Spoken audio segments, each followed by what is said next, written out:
नमस्कार, मैं major general Nilendra Kumar video channel Lex Consilium Foundation की प्लेलिस्ट इनसे मिलिए में आज यहाँ पर गांधी पीस फाउंडेशन के हेड कुमार प्रशांत जी से बात करते हुए, जैसा कि आपको मालूम है, कुमार प्रशांत जी गांधी विचारधारा उन्होंने पढ़ी है, उसको समझा है, उस पर लिखा है। गांधी जी की प्रकाशन पर, उनके जीवन शैली पर तो बात करते हुए सबसे पहले मैं आभारी हूं, क्योंकि आपका स्वास्थ्य बिल्कुल अव्वल दर्जे का नहीं है, गला भी ख़राब है और फिर भी आपने मेरा आग्रह स्वीकार किया। तो सबसे पहले ये जानना ज़रूरी है कि 1924 तक कांग्रेस और मुस्लिम लीग के बीच में दूरी आनी शुरू हो गई थी और आगे बढ़ते हुए 1942 में जब गांधी जी ने भारत छोड़ो आंदोलन का नारा दिया और वो आंदोलन शुरू किया, तो मुस्लिम लीग ने, जिन्ना साहब ने यह स्पष्ट कर दिया था कि उन्हें अलग पाकिस्तान चाहिए।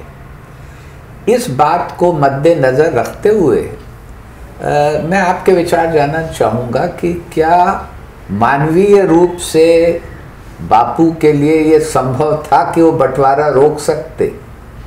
क्योंकि ये दो लीडर्स की बात नहीं थी, ये एक विचारधारा थी, बड़े समुदाय के बीच की बात थी। और आजकल ये भ्रम है कि गांधी जी ने बंटवारे को नहीं रोका। तो उस भ्रम को के निवारण के लिए ये मेरा प्रश्न है और आपके विचार बहुत आवश्यक है।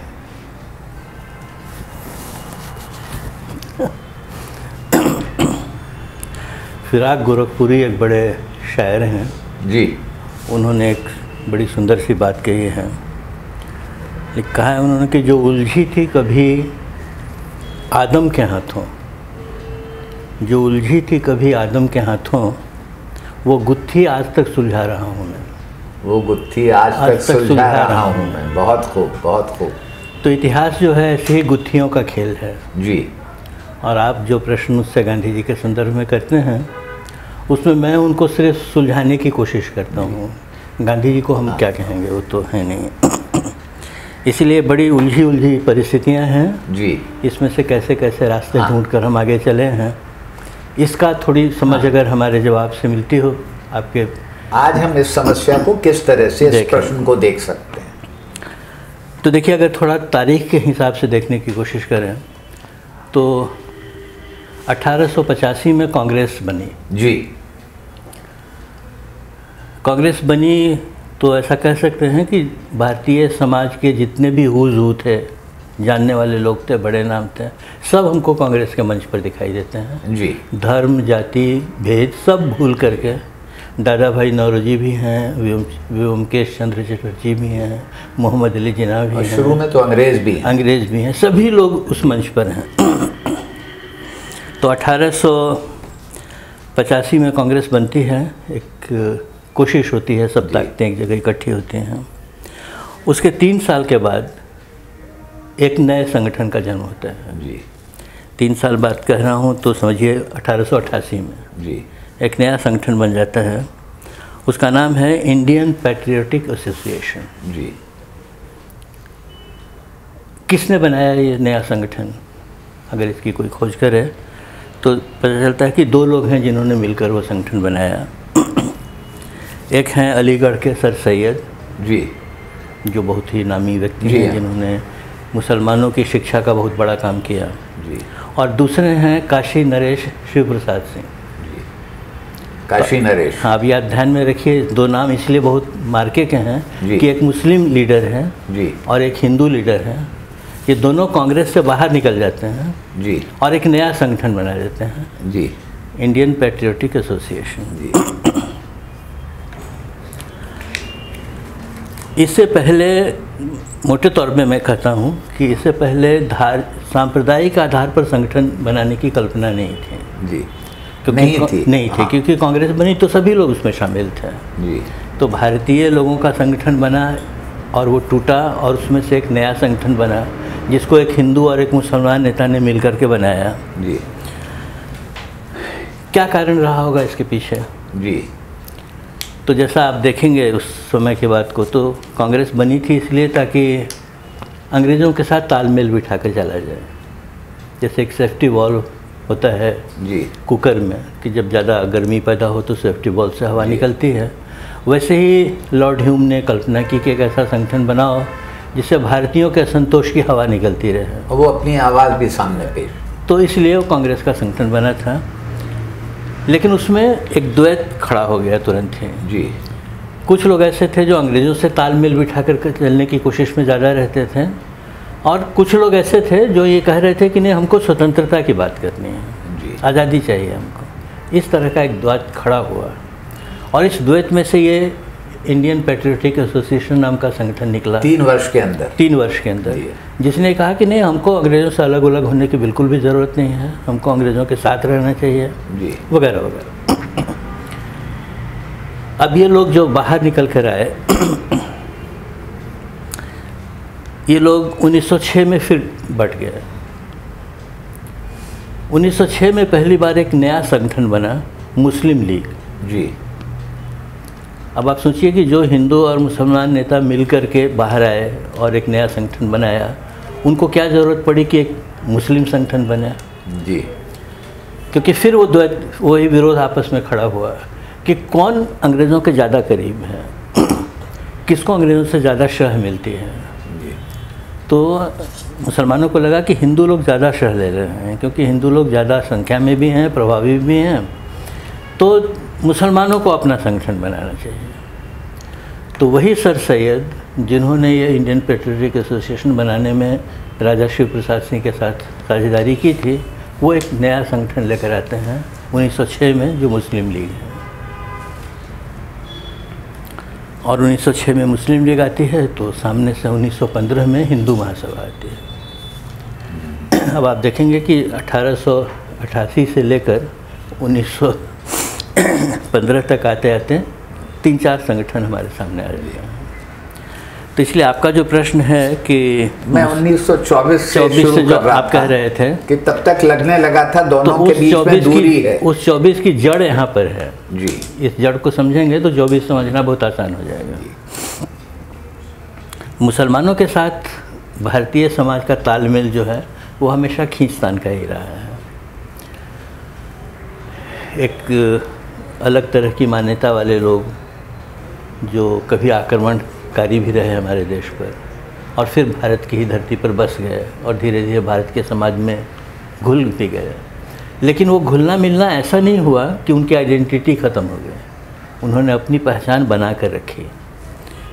इसलिए ये तालमेल जो है वो बहुत कठिन पड़ा। गांधी जी इसको समझते हैं, क्योंकि गांधी जी उस दक्षिण अफ्रीका से काम करके लौटे हैं जहाँ भी उनको यही भारतीय समाज मिला है, जो बुरी तरह टूटा हुआ है, धर्म के नाम पर, भाषा के नाम पर, प्रांत के नाम पर, कोई एक दूसरे से रिश्ता नहीं है। और उनके बीच में ये लड़का जो 24 साल का है करीब, ये लड़का एक आंदोलन खड़ा करना चाहता है। तो उसको लगता है कि भाई इन लोगों को जब तक जोड़ेंगे नहीं तब तक ये आंदोलन बनेगा कैसे। इसलिए वो नटाल इंडियन कांग्रेस बनाते हैं और उसके मंच पर इन सब लोगों को जमा कर लेते हैं। तो वहाँ वो कामयाब हुए हैं। वहाँ वो कामयाब हुए हैं, उसका अनुभव उनको है जी कि नहीं, ये कामयाब हो सकता है अगर तरीके से हम चलने की कोशिश करें। इस कोशिश में गांधी जी इन सारी समस्याओं को देखते हुए आगे बढ़ने के रास्ते निकालते हैं। इसलिए जब कोई ये पूछता है कि गांधी जी मुसलमानों को बहुत ज़्यादा तरजीह देते थे, या कि कोई कहता है कि गांधी जी ने खिलाफत आंदोलन को समर्थन देकर के बहुत बड़ा एक गलती की, टैक्टफुल गलती की जी, अगर हम लोग सही तरह से देखने की कोशिश करें तो खिलाफत आंदोलन की सबसे बड़ी उपलब्धि ये हुई कि बहुत बड़ी संख्या में मुसलमान कांग्रेस में शामिल हो गए। उस पर आपका एक वीडियो ऑलरेडी बन चुका है। यानी इसका मतलब ये हुआ कि टैक्टफुली काम करने में गांधी जी ने हमेशा ये कोशिश की कि जो टूट है इस टूट को ब्रिज बनाया जाए। ये ब्रिज इसलिए ज़रूरी है कि उसके बगैर ये लड़ाई हो नहीं सकती है। तो मुसलमान जो हैं वो गांधी कांग्रेस से छिटक रहे हैं और कांग्रेस उसको छिटकाने की कोशिश में एक नया संगठन बन गया है मुस्लिम लीग नाम का, जो ये कोशिश कर रहा है कि मुसलमान अपनी पहचान को पार्टी के साथ जोड़ें। जी।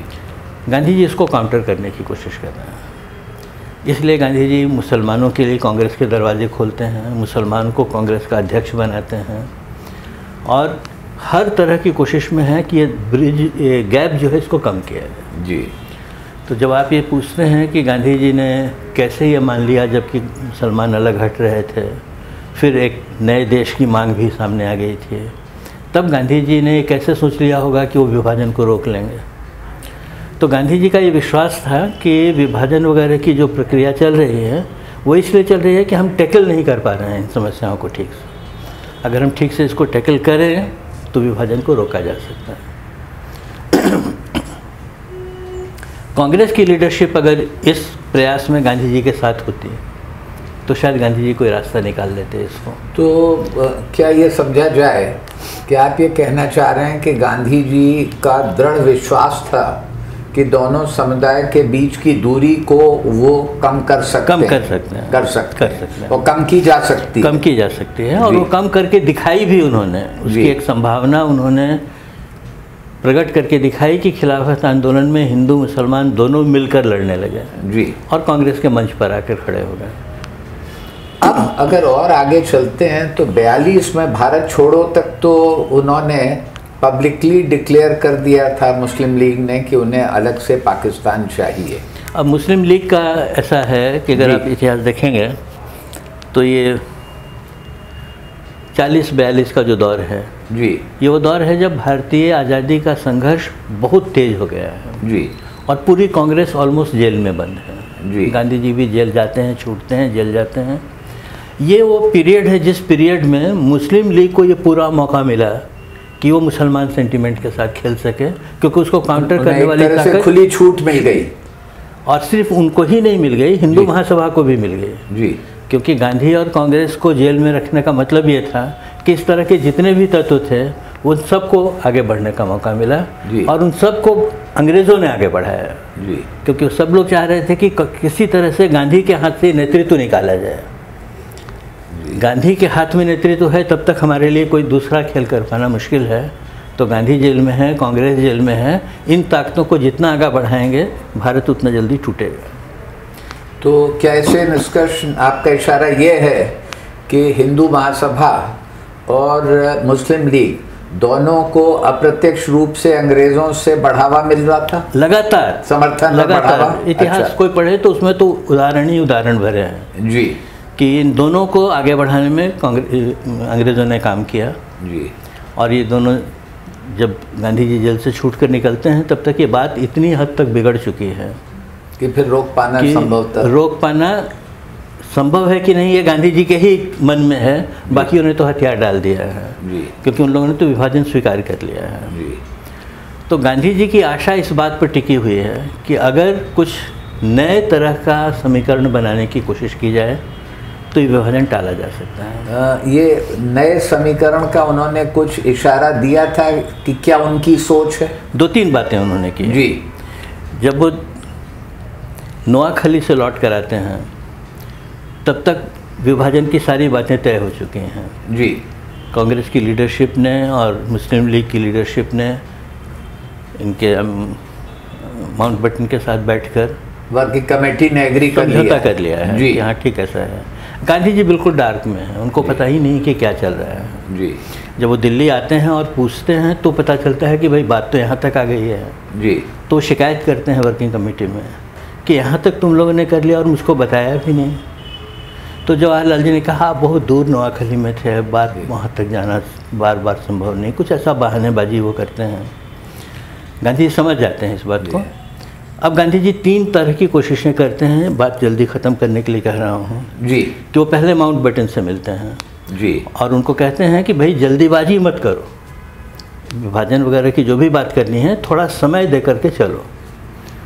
हम माउंटबेटन को कहते हैं कि मैं ज़रा भी जल्दीबाजी में नहीं हूँ, सिर्फ आप ये ध्यान रखिए कैलेंडर सामने रखा है, इसमें तारीख उन्होंने मार्क करके रखी है, मुझको ये दिया गया है इंग्लैंड की तरफ से कि इस तारीख पर काम पूरा कर देना है।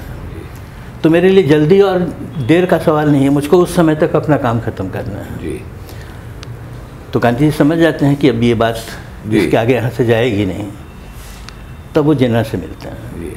और जिन्ना से कहते हैं कि विभाजन पाकिस्तान ही चाहिए ना, तो हो जाएगा जी, अंग्रेज़ों को बीच से निकालो जी, फिर हम लोग बैठ करके आपस में बातचीत कर लेते हैं।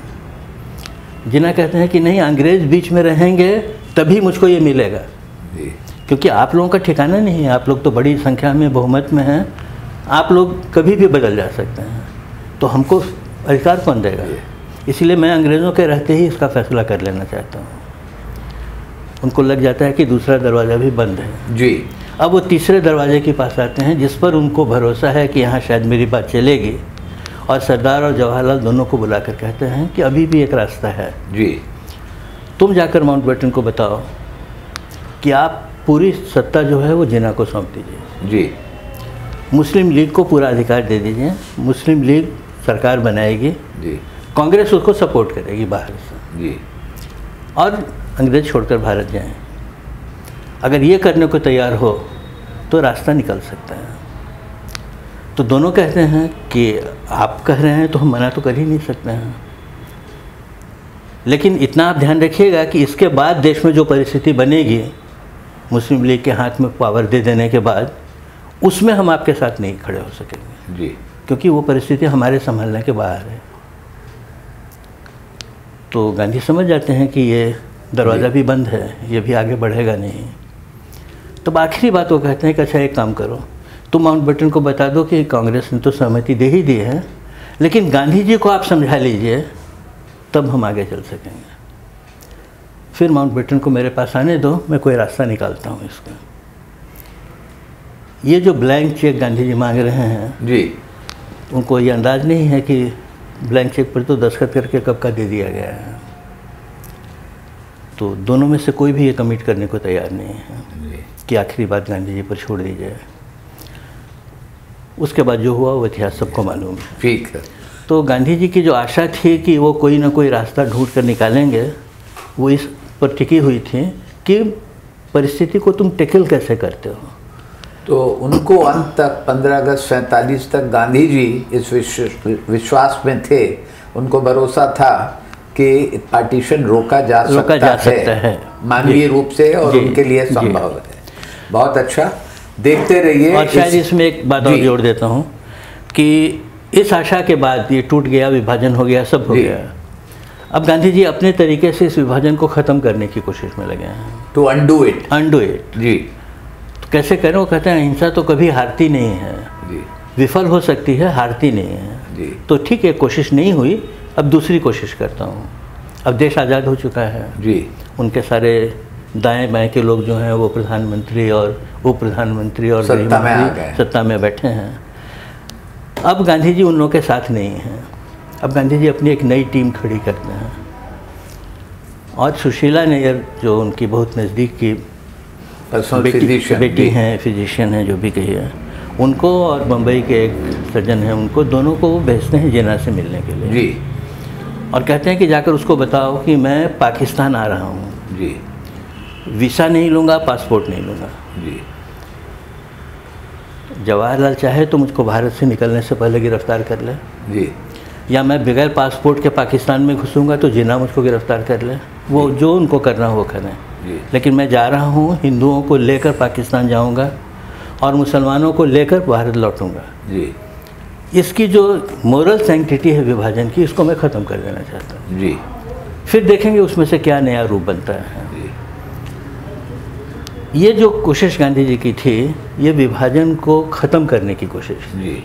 तो शायद कुछ समय पहले तक भारत और नेपाल के बीच जैसा रिश्ता था, वैसा कोई रिश्ता इसमें से भारत और पाकिस्तान के बीच में निकल सकता था, लेकिन वो संभव नहीं हुआ। हालांकि जिन्ना ने बहुत ही पॉजिटिव रिस्पांस गांधी जी को भेजा जी, लेकिन हुआ नहीं है, क्योंकि उसके बीच में ये 30 जनवरी आ गई और एक बहुत बड़ी संभावना का अंत हो गया। तो विभाजन के बारे में या हिंदू मुस्लिम रिलेशन के बारे में गांधी जी के मन में एक पूरी तस्वीर है, जिस तस्वीर को वो पूरा करना चाहते हैं। रास्ते ढूंढने पड़ते हैं, जैसा मैंने आपसे कहा कि वो जो गुत्थी है उसको सुलझाने के लिए रास्ते ढूंढने पड़ते हैं। उसमें से एक रास्ता गांधी जी ने ढूंढने की कोशिश की थी जी, जो उनका एक तरह से अनफिनिश्ड टास्क रह गया। धन्यवाद। इसी तरह हमारी बातचीत कुमार प्रशांत जी से जारी रहेगी, देखते रहिए।